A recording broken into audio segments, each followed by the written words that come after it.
Buenas noches, joven. ¿Ya no se acuerda de mí? ¿Eres Rufino, no? Conozco a tu paterno. ¿Que ya empezaste a menstruar? Mamá, ¿cómo crees? Por todo lo que ha sufrido sin quejarse. ¿Qué andas echando las trampas a tus unos monchis, no? ¿Quieres hacer reír a Dios? Cuéntale tus planes. Una cosa es una cosa y otra cosa es otra cosa, ¿no, Emi?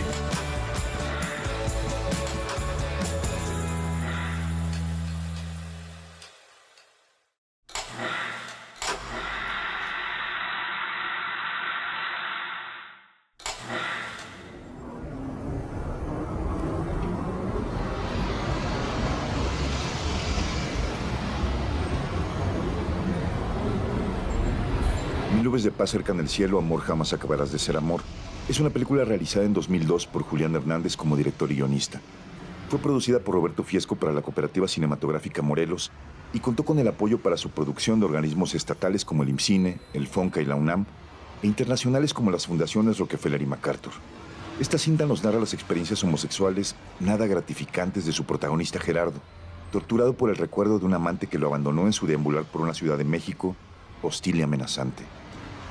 Julián Hernández nos ofrece en su película, además de un relato emotivo y comprometido, un abanico de propuestas estilísticas como son la fotografía en blanco y negro de Diego Arismendi, la actuación contenida de su protagonista Juan Carlos Ortuño y una arriesgada puesta en escena con encuadres y desplazamientos de cámara muy acordes con el ritmo interno y externo de la narración.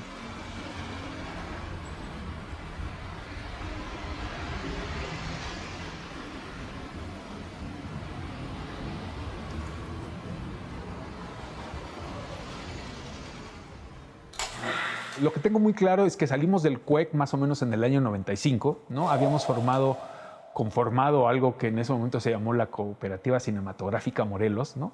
Un poco, sí, por la idea de las cooperativas de redes y por la idea de que todos colaborando podríamos llegar a producir películas, que era nuestro propósito, ¿no? Fue un ejercicio interesante que no duró mucho, ¿no? Nos duró más el nombre que el propósito, digámoslo, pero intentamos hacer varias cosas, entre ellas Mil Nubes, ¿no? Salimos en el 95 y pasaron 3 años por lo menos en lo que logramos conseguir un poco de dinero para empezar, para hacer un corto, ¿no? Que es lo que iba a ser Mil Nubes, un mediometraje más o menos que íbamos a filmar en 16 milímetros y que en determinado momento yo pensé y dije, ¿para qué vamos a hacer un corto en 16 si es tan complicado? O sea, no lo vamos a poder mover en ningún lado, no hay espacios como para proyectar en 16 milímetros, ¿por qué mejor no lo hacemos en 35? Dijimos, ok, vamos a hacerlo en 35 milímetros. Pedimos paralelamente un apoyo a la convocatoria de coinversiones del FONCA, y donde las jurados eran Mariano Barrio y Mari Carmen de Lara. Curiosamente nos lo dieron. Nosotros no conocíamos a nadie, acabamos de salir de la escuela y nos dieron el apoyo. Recuerdo que nos dieron 100,000 pesos. Y con eso hicimos la película. Mil Nubes de Paz, como muchos proyectos de Julián, de Roberto también, se empezaban desde mucho tiempo antes. La relación conmigo, éramos 3 realmente. La cooperativa funcionó, digamos, básicamente por 3 locos que éramos nosotros 3, ¿no? Siempre había gente como satélite que iba, venía, se mantenía, a veces no. Y los proyectos en general se trabajaban desde mucho antes. No quiere decir se trabajaban de manera, digamos, totalmente directa, ¿no? Sino era una plática, alguna idea, se iba construyendo de tal manera que siempre que se terminaba un guión, de alguna manera yo tenía ya un conocimiento de la génesis de este proyecto. Y en esto a mí me ayudaba muchísimo, ¿no? Porque cuando voy con otros directores que no conozco realmente de antemano, me cuesta un poco más de trabajo encontrar un hilo para delimitar por dónde tengo que transitar en la fotografía. Yo quise hacer una primera película que era por encima del abismo, ya tenía como intenciones de que hubiera ahí algo acerca de la diversidad sexual, como se llamó algunos años después, y empecé a poner personajes que de alguna manera representaran lo que yo quería, ¿no? En el cine. Y ahí fue donde ya de plano conectamos mucho Roberto y yo. Él hizo un corto que se llamaba Actos Impuros, ¿no? Que era acerca de un asesino serial que también tenía relaciones con otros hombres, y como que ahí nos identificamos y dijimos, vamos como hacia allá nosotros, ¿no? Cuando comienza el proyecto de Mil Nubes, pues yo estaba de hecho integrado. De hecho, yo era el presidente de la cooperativa, fue quien, las firmas mías fueron las que se dieron en el FONCA para recibir un apoyo. En ese entonces era un apoyo el mayor para video, y fue la parte, digamos, económica con la cual comenzamos Mil Nubes de Paz, de tal manera que teníamos ya en ese momento muchos años trabajando los tres. Acerca de lo que se trataba, yo acababa de conseguir un libro, una biografía reciente de Fassbinder, en la que hablaba de una época determinante para él, ¿no? y que es muy cercana a Un año con 13 lunas, una relación que tenía con un hombre que había sido resultado de los experimentos de los nazis, ¿no? Y tenía una relación amorosa, ¿no? Que Fassbinder en algún momento estuvo ya muy agotado de ella y decidió terminar y mandarle una carta y decirle, aquí todo se acabó y yo me voy, adiós, me voy al Festival de Cannes y pues ahí nos vemos y nos volvemos a ver.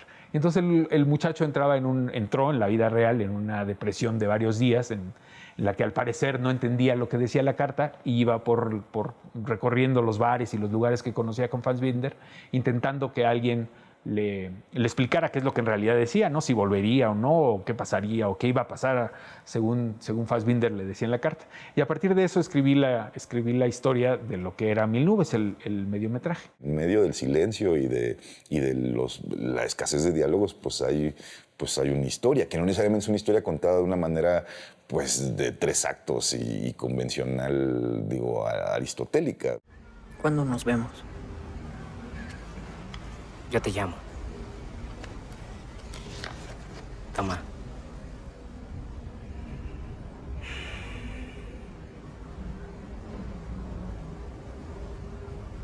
Con esto está bien. Que tenía que ver con el erotismo y la sensualidad en las películas, ¿no? Y que es algo que está ahí de manera discreta y pulsante, creo, en Mil Nubes, y que después se desarrolló hasta ser muy, muy, muy claro en películas más recientes, ¿no?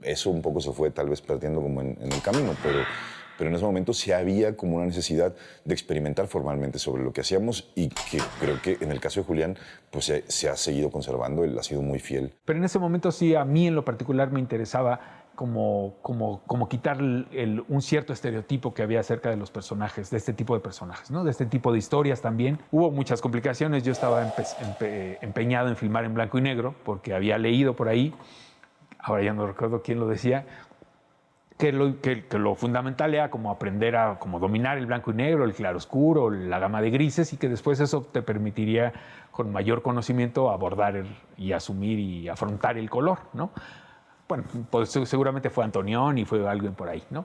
Y entonces yo dije, no, tienen que ser blanco y negro. Había hecho todo lo que había, los ejercicios del WEC, todos habían sido en blanco y negro, en 16, ¿no? Revelábamos en el laboratorio de Filmoteca y más o menos había salido todo bien.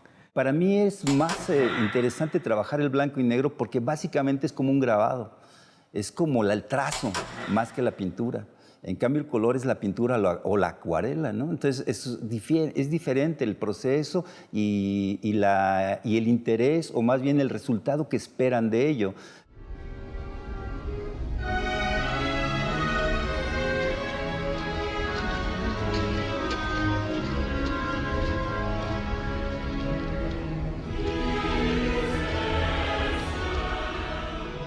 Con Diego nos conocimos en el CUEC, ¿no? Nos identificábamos por muchas razones, ¿no? Por el lugar de donde proveníamos, que era muy similar, ¿no? Por nuestros gustos también, ¿no? Con él aprendí y entendí muchas cosas de fotografía, es un gran maestro, ¿no? Muchas de las cosas acerca del foco y del encuadre que he venido manejando a lo largo de los años. Las aprendí con Diego, por supuesto. Mucho de Mil Nubes se debe a él, además de que fue nuestro coproductor, ¿no? En algún momento, cuando no teníamos ya más dinero, él dijo, pues he hecho estos videos, he trabajado en estos videos, pues ahí va el dinero para la película, ¿no? Con él aprendí mucho, sí, como decía, es un gran maestro, sigue siéndolo, ¿no? Es quizás...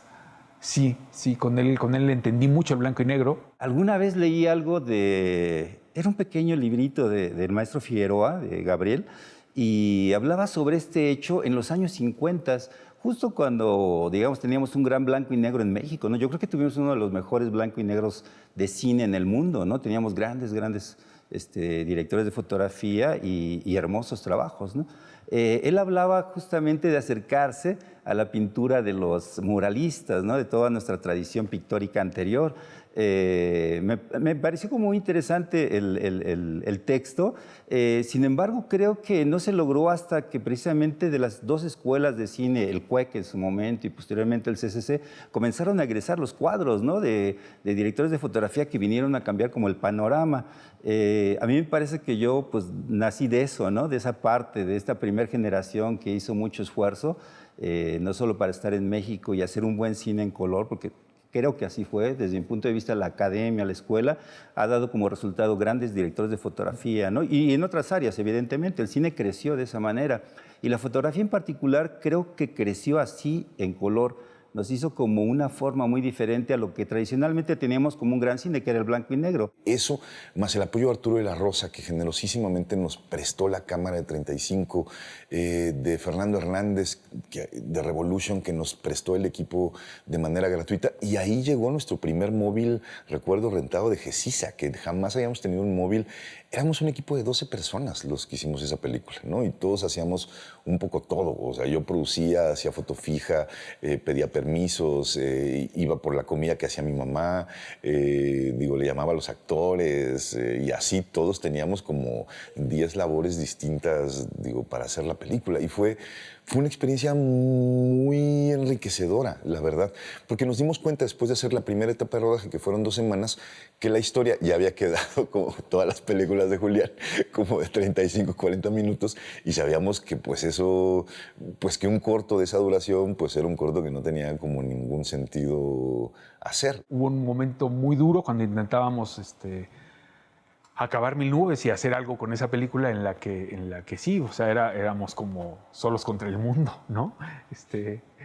Y pues bueno, afortunadamente las cosas han ido mejorando, hay etapas buenas y malas, pero sobre todo lo que tenemos es como una identificación creativa. Ya visto como muy a la distancia, pues, ¿no? O sea, nosotros estábamos haciendo como una especie de cine contemplativo que no sabíamos que se llamaba así, ¿no? O sea, una exploración que tenía mucho más que ver con el nuevo cine alemán, que admirábamos muchísimo, con Werner Schroeter, por supuesto con Fassbinder, con una cámara fija, con un plano como completamente determinado, donde aunque el personaje se moviera, la cámara no se iba a mover.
Julián tiene como esa enorme capacidad hasta la fecha de comenzar a planear un proyecto y arrastrarnos a todos como en esa pasión por hacerlo. Diego Arismendi tenía una cámara de 16 milímetros, había la posibilidad de comprar el material otra vez en el laboratorio de la Filmoteca, teníamos muy buena relación, y de revelarlo ahí, etcétera, ¿no? Y de pronto Julián nos dice, ¿y si lo hacemos en 35? Todo se fue haciendo por gente que apoyaba, como Arturo de la Rosa, que literalmente nos prestó su cámara de 35 y todo su equipo. Fernando Hernández, ¿no? El dueño de Revolution actualmente. Él nos prestó un móvil, ¿no? Toda la primera parte del rodaje. Y la primera parte del rodaje yo creo que hicimos como 6 o 7 semanas, que no fue suficiente. En cuanto a la realización de varios...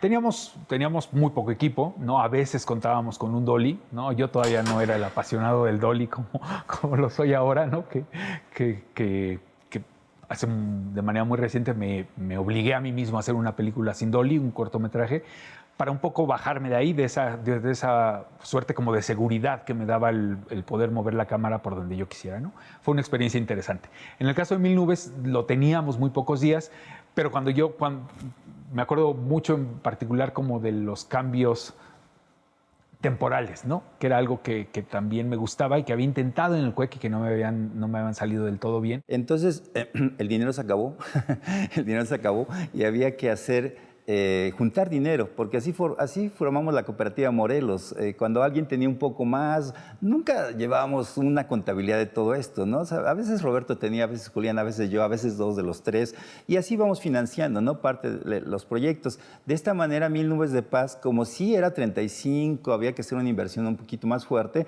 tenía que esperar periodos de tiempo a que juntáramos un poco más de dinero y entonces lanzarnos a hacer una parte, y así se hicieron como 3 pequeños rodajes, ¿no? De 1 o 2 semanas a lo largo, yo creo como de 1 año o 2 por ahí para lograr terminarlo. De hecho, hay faltas de continuidad a veces en el vestuario del personaje o en el corte de cabello del personaje principal, pero bueno, son peccata minuta que no importa dentro de un contexto de expresión que va más allá de ver una simple continuidad en la historia, ¿no? A partir de trabajar juntos surgió una gran amistad entre todos, porque teníamos este objetivo de respetar el trabajo y que además no lo veíamos como trabajo. Siempre hemos hecho lo que nos ha gustado y lo más generoso de esta profesión es que hasta nos pagan por hacerlo.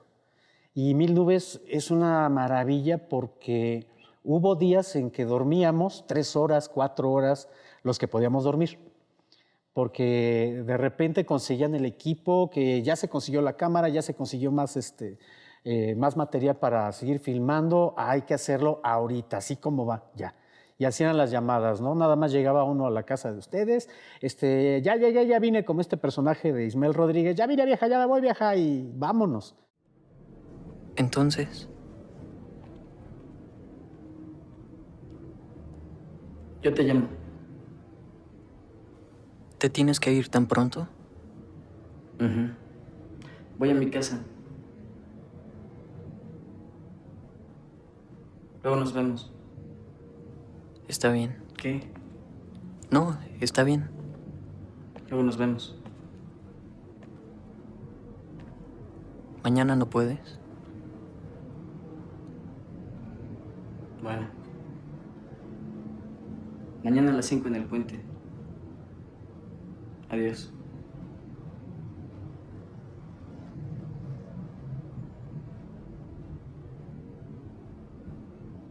Bruno, ¿dónde vives?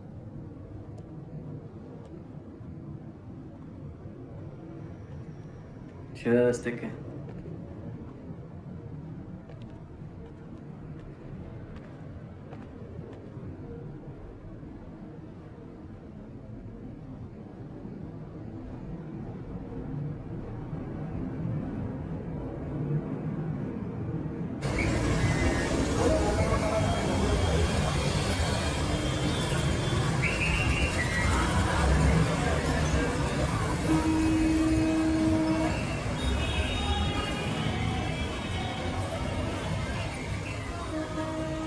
Hasta el día de hoy le tengo mucho respeto y a veces temor, sin duda, a los actores, ¿no? Quizás porque había esta digamos que he pasado por muchas etapas, ¿no? Que van desde la época del cueque en que yo hablaba mucho y explicaba muchas cosas porque teníamos esa idea como en la escuela de que lo fundamental era que el actor entendiera lo que tú querías del personaje, ¿no? A mí me gustaba mucho como la idea de la teatralidad. Al final eso era buena parte de lo que, pues de mi formación. Casi siempre señalo como lugares muy específicos en donde pienso que tiene que ver el actor y que tendría, sin llegar al nivel de abajo pasado, frente presente y arriba futuro, pero sí entiendo que es a través de la mirada como logras comunicarte, ¿no? Además está toda la idea del close-up y de Godard y todos ellos, ¿no? Por ahí. Sí, para mí siempre ha sido muy importante y con Juan Carlos lo tenía. Creo que cuando elijo a un actor que no tenga una preparación académica, digámoslo, he trabajado con muchos bailarines, lo fundamental para mí también es eso, o sea, como que sepan ver o como que yo vea que hay posibilidades de manejar la mirada.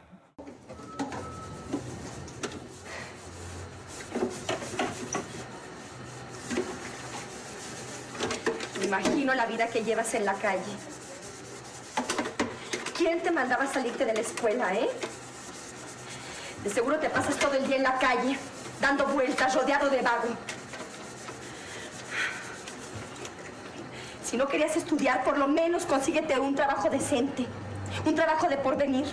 Aprende un oficio. De seguro no traes ni un peso partido por la mitad. ¿Qué vas a sacar de estar todo el día en la calle,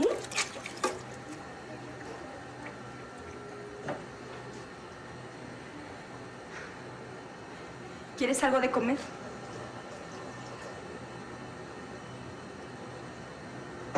Y Roberto Fiesco nos animó a participar con él en algunos proyectos que inicialmente desarrollaban a través de los medios y cortometrajes, y fue así como empezamos a interactuar con ellos. Y llegó un tiempo en que hicimos una obra de teatro, participó Julián Hernández.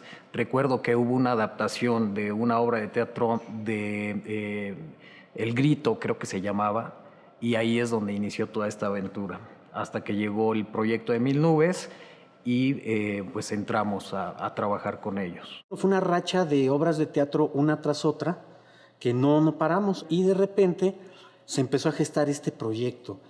Julián nunca habla de sus proyectos, es muy reservado, pero sí decía, tengo una película ahí que quiero hacer, un largometraje. El actor original era Rodrigo Stapp y el día del primer llamado no llegó porque se perdió, ¿no? Y se perdió. Era una época precelulares, ¿no? Entonces no había manera de avisar a nadie. Habíamos quedado de vernos en el Metro Oceanía para de ahí irnos a la primera locación, que iba a ser la fábrica de Sosa Texcoco, que ya no existe en Ecatepec. Y no llegó, y recuerdo que pues todos ahí parados, nuestro minimóvil, las 12 personas que éramos, o sea, todo, el transporte, todo. Y nos sentimos muy frustrados y muy enojados. Y Juan Carlos Ortuño, que iba a ser un personaje menor, a quien yo había conocido dando clases en CEDAR, que había sido mi primer trabajo saliendo del CUEC, le dijimos, ¿lo quieres hacer? Y el otro dijo, sí. Él no era actor ni nada, él tenía una formación musical en la prepa y pues lo hizo, ¿no? Y creo que fue una de las mejores cosas que pudieron haber ocurrido. Considero que Julián es una persona con una capacidad increíble para sostener en el desarrollo de una filmación, ¿no? La integración de un equipo, digamos, actoral, y es muy puntual en el sentido de darnos a entender qué es exactamente lo que quiere e integrarnos, obviamente, con quien está ejecutando la cámara, la fotografía.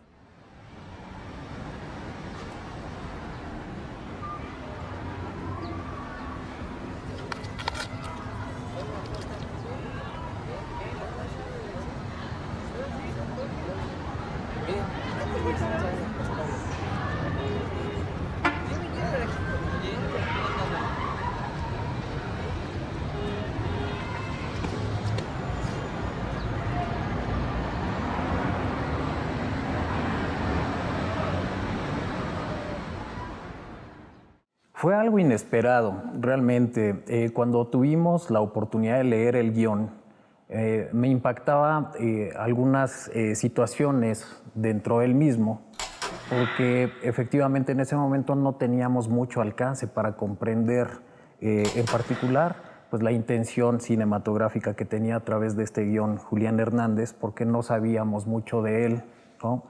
Y poco a poco nos fuimos empapando, fuimos investigando algunas cosas y descubrimos que el interés que se tenía propiamente o la inquietud de poder trascender con esta película y que hoy en día pues, no sabíamos que iba a trascender tanto, era nada más por la cuestión quizá técnica y un poco por la intención poética que le gusta mucho a Julián. Y en ese sentido es como empezamos a trabajar el guión y empezamos a trabajar. Te tengo presente todo el día y me siento triste con tu ausencia. Pero no tengo valor ni fuerza suficiente. Sobre todo porque te amo. Y sé que te haría más daño del que ya te he hecho. No ahora. No hoy.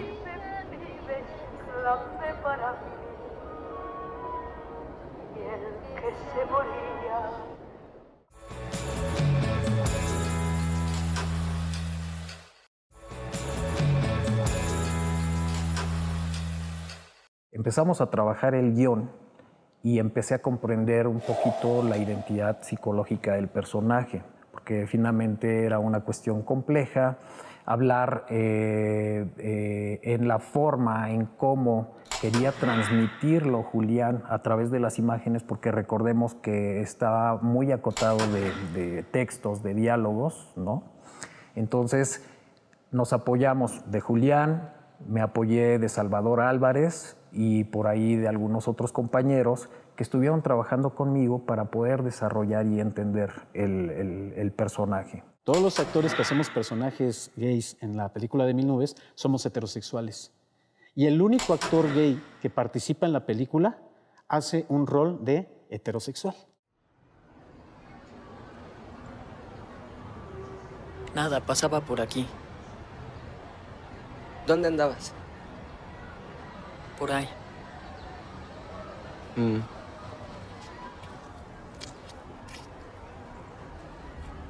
¿Y qué haces? Trabajo en un billar en el centro. ¿Y qué más? ¿De qué? ¿Qué más haces? Nada más.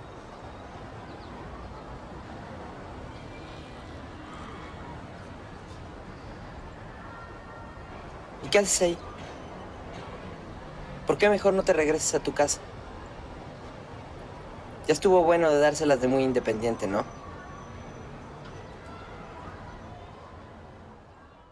Recuerdo que nosotros decíamos en ese momento que sentíamos que el cine mexicano vivía como una enorme asepsia sexual, ¿no? Y que las manifestaciones de la sexualidad, sobre todo los jóvenes, eran inexistentes en el cine, ¿no? Que si uno quería ver un joven, veías a alguien de 25 o 30 años interpretando a un personaje de 18. Era un tema que como que rondaba muchísimo en mi cabeza y que lo otro tenía mucho que ver con ciertos descubrimientos de la sexualidad, ¿no? O sea, en este caso como una idea de bisexualidad que tenía como el personaje principal, que en ese momento estaban moviendo como muchísimo, pues un poco lo que yo era, pues, ¿no? Y entonces uno, digamos, como en esas primeras intentonas de cortos, lo que trata de hacer es como vaciar probablemente como una serie de preocupaciones que había, pues por lo menos en mi cabeza, de tratar como de expresarlas de una manera que probablemente era más fácil que verbalizándolas.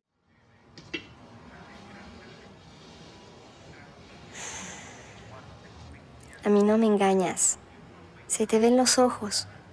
Eso es amor.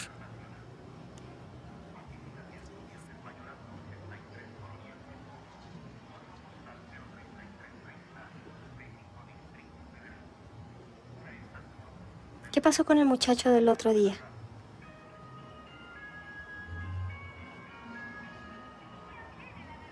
¿Quién te pegó?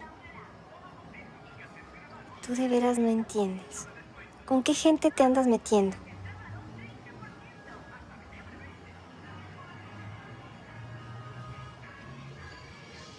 Órale, come. Las penas con pan son menos. Son de los que te gustan. ¿A qué te sabe todo esto lleno de natas? Yo ahora veo muchos chicos homosexuales y dices, ¿cómo se parecen al personaje de Mil Nubes, no? Eso no existía, ¿no? O sea, yo lo recuerdo, o eran vituperados o se escondían. No es que no disfrutáramos el personaje, pero por las circunstancias, que hubo muchos tropiezos, pues estábamos más quizá preocupados porque saliera bien y eso nos evitaba darnos libertad para entender. Cómo los personajes se besaban y caminaban en la ciudad universitaria y algún crítico decía, pero es que eso no pasa, ¿no? O sea, eso en México así no se vive, ¿no? Hoy, si alguien ve esa película dirá, esa película pues la filmaron ayer en CU, ¿no? O sea, digo, eso es Soy CU, ¿no? Pero en ese momento era como de, no, ustedes tienen que seguir hablando desde la marginación, ¿no? Ocupamos muchísimo tiempo, estamos hablando, me parece que hasta que se concluya la película, creo que más de 4 años, si mal no lo recuerdo, ¿no? Entonces, pero eso implicó precisamente entender el nivel de responsabilidad que teníamos. Aquellos ojazos que en mi alma clavó y vi que la vida fugaz escapaba de aquel que en sus besos la vida me dio y loca a su lado corrí.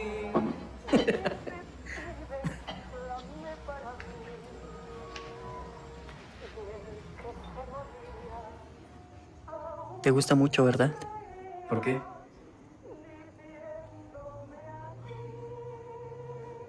De pronto te veo más joven. ¿Sí?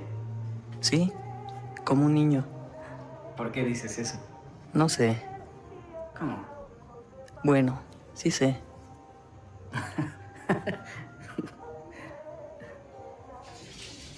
Mari, ahí te buscan. ¿Quién? Este muchacho, Gerardo. Ah.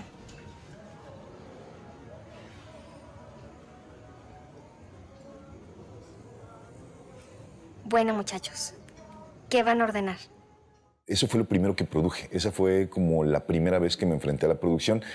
Y al ser una cosa tan pequeña, pero no, teníamos que tener permisos del metro, del tren ligero, parques, etcétera, actores, etcétera. O sea, todo el mundo, locaciones, alimentación, bla, bla. En un rodaje que no era un rodaje breve, ¿no? O sea, era un rodaje de, pues yo me imagino que 2 semanas y media o algo por el estilo, porque al final acabó siendo una película de 50 minutos.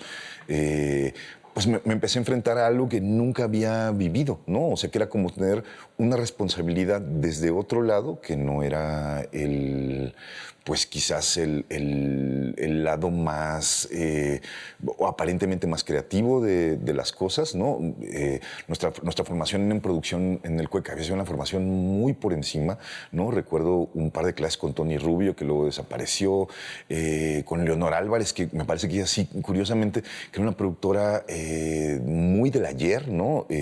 Digo, pareja de Raúl Kampfer, y sin embargo ella nos dio unas bases también de estas muy sólidas de cómo se hace un breakdown y cómo se subraya con colores y qué es un plan de rodaje, y nos dictaba cosas, o sea, así nos hacía dictado y tal, pero todo eso fue muy, muy útil. Y después tuve a Amparo Romero, que llegó muy como a las tesis, pero también que fue la primera vez que me tocó hacer un presupuesto y tal, pero enfrentarme, digamos, como a la práctica de campo haciendo un tiempo, la verdad es que sí fue como una experiencia muy enriquecedora, nueva, o sea, absolutamente nueva y muy estimulante. O sea, la verdad es que terminamos esa tesis, después tuve todo el proceso de la edición en La Moviola con Julián, y me acuerdo que en ese momento, que era el 94, acababa de empezar el levantamiento zapatista, y Julián y Diego se fueron justamente a grabar los primeros días a Chiapas, y yo me quedé un poco como a cargo como de marcar, de cortar las tomas, de separarlas para dejar todo listo para que Julián empezara a editar, etcétera. No sé, hay como todo ese momento de lo que no eran las clases, en realidad, que sí era muy apasionante, o sea, que sí era muy estimulante. En algún momento, por supuesto, al inicio de la toma, la cámara estaba en foco. Si había desplazamientos, el actor salía de foco. Y entonces yo, cuando vi eso, que por supuesto pudimos ver mucho tiempo después, cuando tuvimos dinero para revelar el material, pues me encontré con que el material servía la mitad, digámoslo, ¿no? Y entonces, en ese momento decidí inventarme una teoría, ¿no?, que se llamaba la teoría del foco vivo, ¿no? que después tuve que reproducir para las siguientes etapas de rodaje y que era más o menos que el foco se iba y entonces ocurrían cosas en la mente de los personajes y empecé a pensar en el uso de la voz en off, ¿no? Me cuesta trabajo pensar en estar solo, en no tenerte cerca. Me duele pensar en no verte. Me duele no estar cerca de ti. Dormíamos en las locaciones. Hay una anécdota muy bonita. En una secuencia que se hizo debajo y sobre el puente de alta tensión allá por Santa Fe, por Las Águilas, por esa zona, nos tocó toda la noche estar trabajando, filmando ahí, y no había literalmente ni un lugar donde sentarse. Solo había un camión, que era el camión que traía la planta para las luces, y no había dónde sentarse. De repente todos vimos una piedra como de este tamaño, y no lo va a creer, pero nos sentábamos, nos turnábamos en la madrugada para descansar un ratito porque las jornadas eran tremendas, pero pues hace 20 y tantos años uno todavía tenía más energía, ni lo sentíamos. Pero Mil Nubes también se hizo con eso. Ahí nadie se echó para atrás. Yo te voy a decir que cuando estábamos filmando Mil Nubes, me acuerdo en el billar, algún día estuvimos creo que 2 días filmando en esa zona y estábamos en las secuencias del billar y yo pensé, ojalá se estrenara en Berlín. No sé, o sea, fue así como una idea mía, ¿no? Secuencias de un mercado al aire libre que también... ¿Cómo hicimos sufrir a nuestras familias? Es que, ves, yo tengo esto en mi casa, pues tráetelo, yo tengo esto en mi casa. A Roberto también le prestó su papá como 40 o 50 discos de acetato y vinil de colección, los cuales terminaron doblados por el sol, del calor que había, terminaron hechos chicharrón, se echaron a perder todos esos discos para una pequeña secuencia donde nuestro protagonista encuentra la canción emblemática, que además todos nos la sabíamos de memoria, de esta Sarita Montiel. ¿Qué pasó? A ver si reconoces eso. Juro amarme un hombre sin miedo a la muerte. Sus negros ojazos en mi alma clavó. Es nena, me decía loca de pasión. ¿Sí? A ver, busca de ese lado. Me parece que están ahí. Ya busqué. A ver, déjame ver.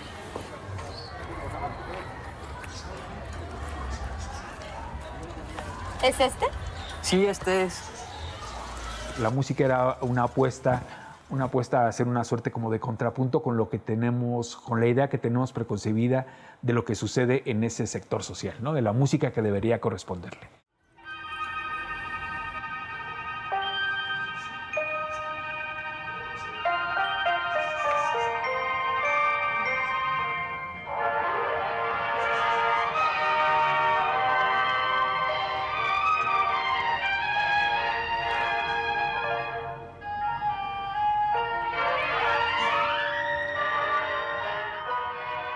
Porque de las imágenes de mis películas sale música.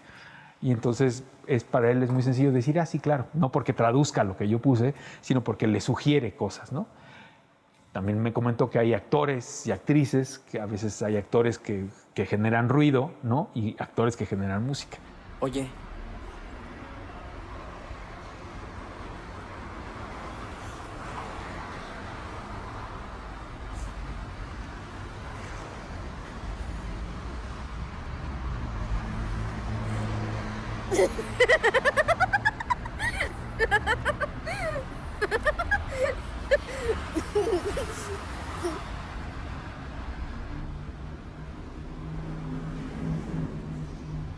Protección.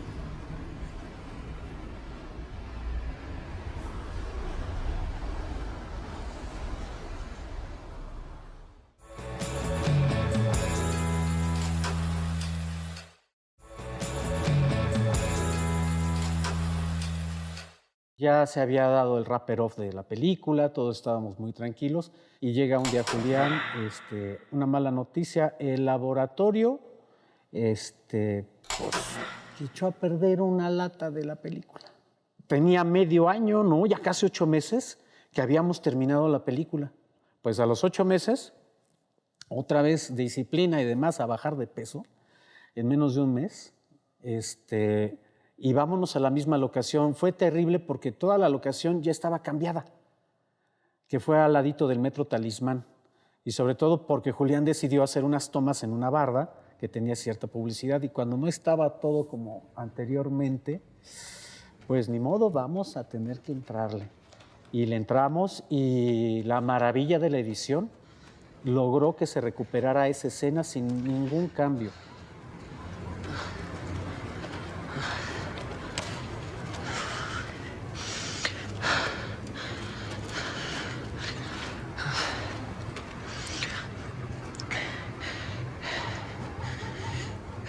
Y es impresionante porque estamos viendo personajes un año después y un año antes en la misma secuencia prácticamente. Al ser yo mismo el editor de la película, tenía oportunidad como de trabajar sobre las secuencias y tener la oportunidad en el siguiente periodo como de terminar de construirlas. Es algo muy interesante. Por ejemplo, todos los finales que filmamos y que no se quedaron y que no decidí que ese fuera el verdadero final de la película, se volvieron a lo largo del metraje final de la película como momentos en donde se puntuaba cierta particular emoción del personaje, ¿no? Establezco una suerte como de coreografía entre los actores, el fondo, la locación o el set, si es que tengo un set, y lo que hace la cámara, ¿no? Y para mí lo fundamental es eso, es el nivel de comunicación que puede establecer el actor con la cámara, conmigo por atrás, tratando de conducir como lo que ocurre ahí. ¿Qué pienso? Eso también lo entendí, lo hemos entendido y construido Alejandro Cantú y yo en los muchos trabajos que tenemos juntos, como una suerte como de relación amorosa, ¿no? Si eso no ocurre entre el actor y la cámara, es muy complicado que eso vaya a fructificar después, ¿no? Tenía en la parte final de la escena que morir el personaje y me estaban enseñando por ahí a caer. Y mientras estábamos en el CNA generando unas prácticas, recuerdo, con Salvador Álvarez, pues bueno, por la tarde que llegué a casa, pues totalmente lesionado. Al siguiente día que teníamos que llevar a cabo algunas escenas, pues ni siquiera podía caminar.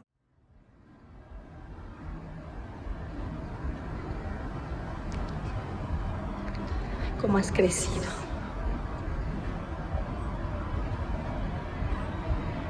Hasta pareces otro.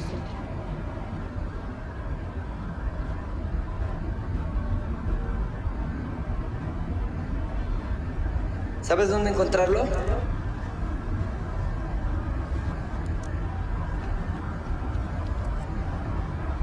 Verás, un día cuando despiertes ya no lo vas a recordar. Esto no puede durar.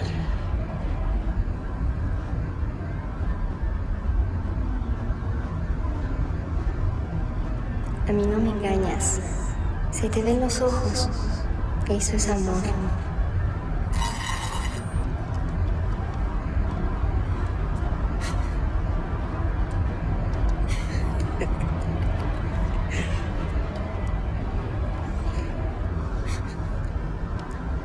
Nosotros no somos nada. Pero Él es el Rey de Reyes.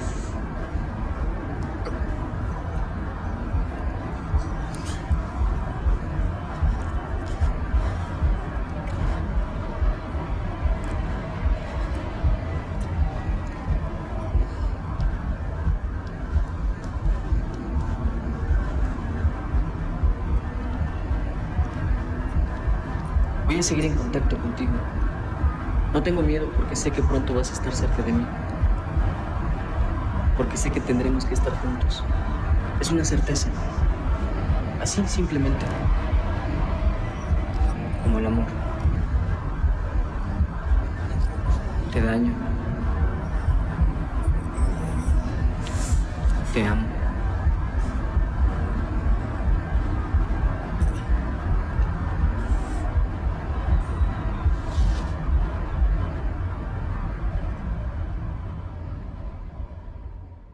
Ocurrió todo lo que ocurrió después, que para mí fue una sorpresa, ¿no? Todo fue una sorpresa desde ese momento, desde la invitación a Berlín, en realidad. Cuando vamos a Berlín, la película gana el premio Teddy, que además pues era un premio pues muy prestigiado, o sea, un premio que había ganado Almodóvar, Derek Jarman, o sea, digo, nuestros ídolos en realidad, y regresamos a México con el premio como que nadie lo creía, ¿no? O sea, nosotros tampoco. Recuerdo que Julián, siempre que estuvimos en Berlín, decía todos los días, yo creo que se equivocaron de película, estoy seguro que vieron otro cassette que no era el nuestro, ¿no? Jamás lo veíamos como esta idea de quiero llegar a un festival, ¿no? O quiero ser famoso. Es curioso, pero yo creo que esa película es mucho más lo que yo imagino de mí como realizador, ¿no? Me refiero a la fragmentación y a todo el uso del foco, por ejemplo, ¿no? Que lo que sucedió después también por motivos diversos, ¿no? El uso del plano secuencia, que es con lo que se me asocia después, ¿no? Como al empleo del plano secuencia. Pero yo me siento afectivamente y como con la idea que tengo de mí mismo como realizador muy cerca de Mil Nubes, con la idea de la construcción de la frase cinematográfica, lo que me decía Alfredo, de cómo fragmentar, de cómo de alguna manera fotografiar la secuencia, está en Mil Nubes, ¿no? Creo que toda la gente que hace cine sabe lo difícil que es hacerlo, ¿no? Y creo que más allá del valor que podían ver en la película en ese momento, nos recibieron de una manera tan cálida. Es la primera vez que sentí que pertenecía a un sitio en mi vida y que se lo debíamos a Mil Nubes y que quizás era una película de hora y 20, en blanco y negro, con pocos diálogos, que hablaba de un chavo gay en la Ciudad de México, de la periferia, que mucha gente, incluso la propia comunidad gay, como que rechazaba porque decía, esa película no me representa. Recuerdo que tuvimos muchos comentarios como de ese tipo, ¿no? De gente que esperaba pues lo que estaba pasando un poco en ese momento con el cine americano, que eran como estas representaciones de chavos muy atractivos, muy musculados, y que eso era un poco lo que querían ver, o comedias, etcétera. Para nosotros fue algo cotidiano, por así decirlo, porque lo que entendemos, o al menos la mayoría del equipo que formamos Mil Nubes, estábamos contando simplemente una historia de amor y de desamor, que esto trasciende cualquier preferencia, trasciende cualquier ideología de género, ahora que estamos muy bombardeados con eso. La película lo trascendió eso, o sea, va más allá de la temática homosexual o no, porque realmente estamos viendo esta conducta amorosa y desamorosa que todos los seres humanos vivimos. Ahí fue yo diría un fregadazo de la película para muchos. Es una minoría, si lo queremos ver así, como muchas otras, que deberían de estar retratadas en nuestro cine y lamentablemente muchas no lo están. ¿Me llamas? Sí. ¿Seguro? Sí, seguro.